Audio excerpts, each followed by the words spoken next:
My name's Mike O'Brien, and this is a worship leader's guide to surviving and thriving this Christmas.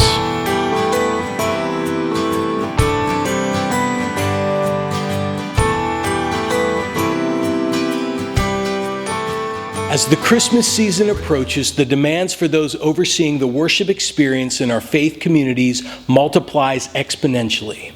Just like everyone else, our calendars fill up with parties and pageants and family gatherings, but unlike everyone else, as musicians, we are responsible for adding the soundtrack to the season.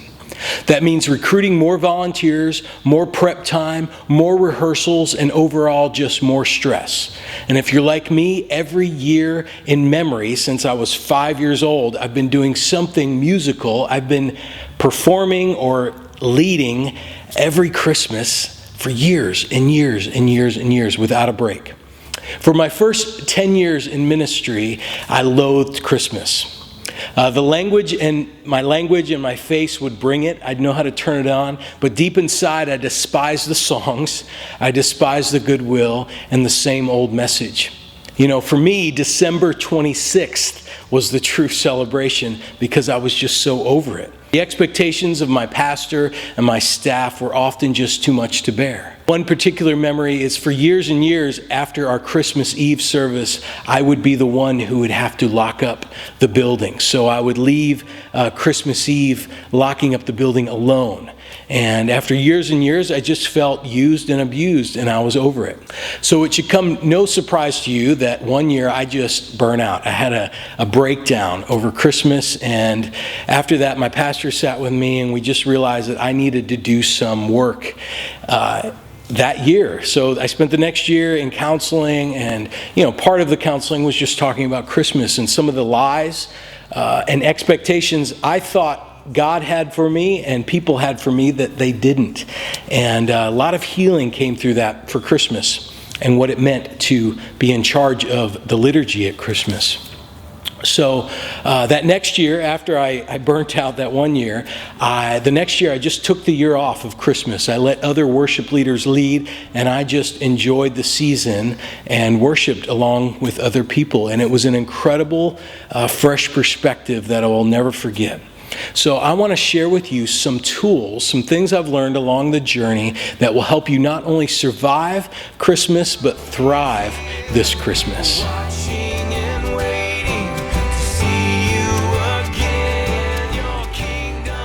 Be a reclaimer. Instead of running from or overreacting to culture's misappropriation of Christmas and how we celebrate it as a culture, spend your time and energy reclaiming the season for His glory.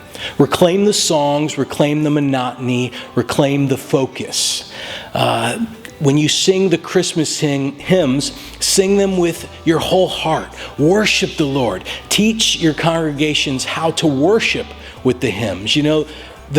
The Christmas hymns, it's the only time of year where pagans and people of all faiths actually worship Jesus as they're shopping. They might just be humming glory to the newborn King. It's a pretty incredible time and surreal time. So we want to just instruct our congregations and say, hey guys, this season that we're going through is for Jesus, and we want to reclaim it for Him. So don't just mindlessly sing through the songs, but encourage your bands to worship fully with the songs. Worship yourself fully with the songs. You might have to use language as you lead of cueing to say, lift your voice, or let's worship the King, joy to the world. Just to contextualize those very common songs to give them a worshipful push. So worship leaders, let's be shepherds for our congregations. Let's lead them to a rich incarnational worship. Restless hearts receive His peace. Be prepared. As it relates to organizational planning for the Christmas season, make sure your pastor and staff work out all the expectations ahead of time so you commit to the who does what and commit that to paper or to an email. Once that plan is set, those expectations will keep the additional weight from being added, and your workload, as the warmth of Christmas starts to heat things up and things start getting crazy and people start having ideas, you'll just have those expectations set. You know, when your pastor's Aunt Sally comes and she comes unexpectedly and would like to do a version of Christmas shoes or something crazy right at the last minute, that plan will keep a lot of that last minute ideas from needing to take place because there's already a plan in place for what you're going to do. So as an example, for Christmas this year, I have a few simple things that I have to do. I have to hang the banner in front of the church. I have to produce and orchestrate a Christmas Eve service. I have to lead some carols during a staff meeting. I just have a good idea of what I'm expected to do so I know better what I don't have to do. Ask for help and delegate throughout the Christmas season. There are many people in your community that absolutely love Christmas. They love this time. They get tons of energy from this time. I am not necessarily one of those people right off the bat.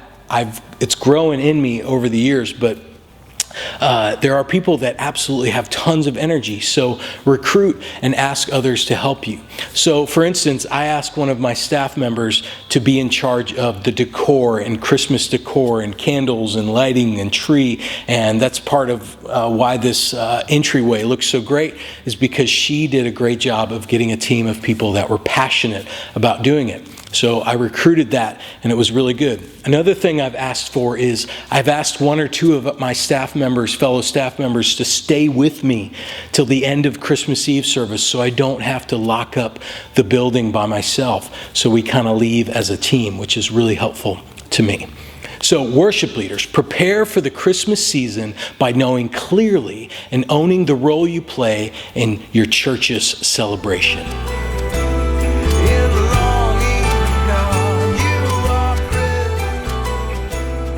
Be a storyteller. This next idea absolutely transformed the way I thought of Christmas. This was all about this idea of crescendo. And a crescendo musically is when the timpani begins to build and the cymbals begin to build, and it builds into this beautiful musical release that is then huge, and there's this big fanfare at the end of it. So this idea of crescendo in worship, helping us get to Christmas, helping us get to the birth of Christ. So worship leaders, we are storytellers. We tell the story of God in worship. So the ideas of creation and incarnation, resurrection and eternity, what we'll do for eternity, we tell that story through our lyric, through our liturgy. So leaving out just one part of the story of Christmas isn't a great plan, isn't a great idea. If we see Christmas as just the birth of Christ, we miss the incarnation. We miss the waiting, the longing of pregnancy, of just waiting for Jesus. The weeks that precede Christmas are called Advent. So in the Christmas calendar, the 4 weeks, the 4 Sundays before Christmas is the Advent season. And in our church, we began to just celebrate and recognize that Advent season. It's that crescendo, that building up into the birth of Christ. So it's not just Christmas. It's not just gifts and presents and craziness at Christmas, but it's this beautiful telling of the story. And it's another thing of just waiting. So we wait with those that are longing for things in our congregation. So you might be longing for some things. So everybody brings that together. The band, everybody's waiting, longing, maybe for a job, maybe for a baby, maybe to be married, maybe for another thing in life. We're all waiting at some level for something. So we wait together. We long together during the Advent season. This absolutely blew my mind. So as I sing the Christmas songs, we don't just sing the Christmas songs, but we sing songs about longing and expecting and wanting for God to come, for His kingdom to come. It really will open up your worship during Christmas time. So worship leaders, consider it an honor to tell the story of the incarnation time and time again. Remember that some are new to the faith and that we'll all benefit from hearing that story retold time and time again.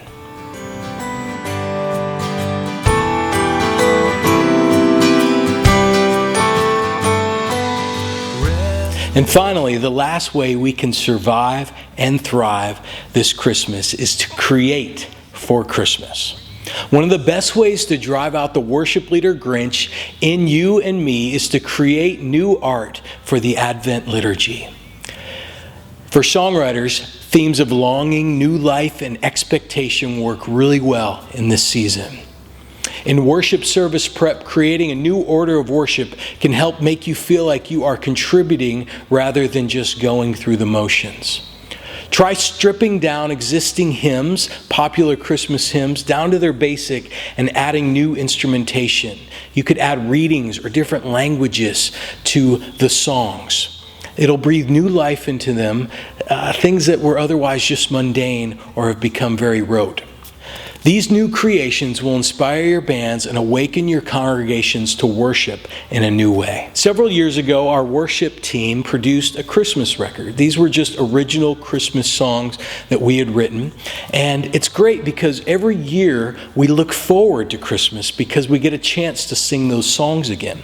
And the great thing about Christmas songs, original Christmas songs, is that they don't wear out as quickly because you're only using them 4 to 6 weeks at a time, and then they have a whole year off. So by creating, you'll really look forward to returning to some of those creations. We made our own Christmas Eve service, our own liturgy with songs and readings, and we just enjoy coming back to that every year. It's really, it's a pull to us. We're pulled to Christmas and to celebrating the liturgy rather than offended by it and not wanting to do it. Worship leaders find something fresh to say each Christmas season. Thanks for watching A Worship Leader's Guide to Surviving and Thriving this Christmas. I hope some of the tools I've given you breathe new life into your liturgy and your attitude, your thought about Christmas.